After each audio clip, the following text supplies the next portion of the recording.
So, as I mentioned before, I've been in charge of a few sports teams. That involves sort of coordinating not quite as large a JCR meeting, but a reasonably large number of people, and that's useful there.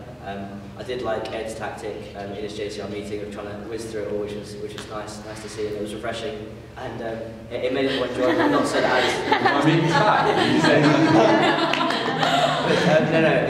it's nice to have a JCR meeting in which everyone's engaged and it's flowing through quickly, and it's not getting into sort of a massive debate on one tiny issue, which most of the room doesn't really care about and should be debated on a private message between two people.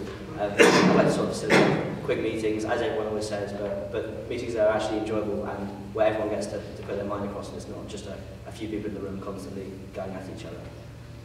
Christina.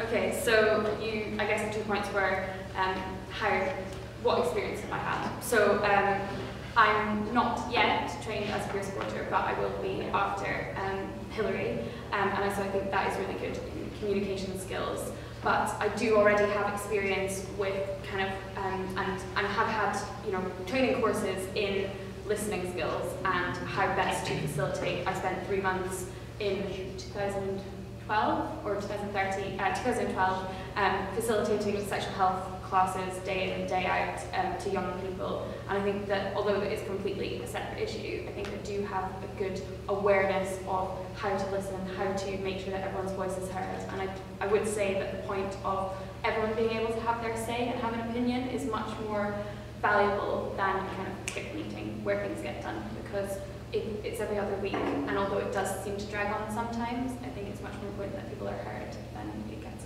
done. I think Ali will agree with me when we say we have the biggest, fastest example of how not to chair a meeting when we go to a housing council. I mean, they are like 3 to 4 hours long. You get moves to vote on the move to vote on the amendment. There is so much bullshit that we have to stomach. And coming to JSO meetings is so refreshing in comparison. So I'll say that I have seen the worst of the worst in terms of big, long meetings. I've seen how some chairs have dealt with that well and how some haven't. And I think that in itself is experience to be really valuable. In terms of whether we're going for speed or letting everyone have their say, I think there's a balance to be struck depending on the issue.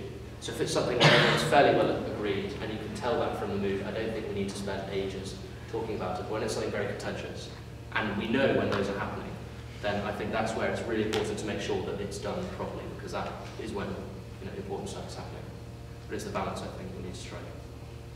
On that note, can you have a nice big round of applause?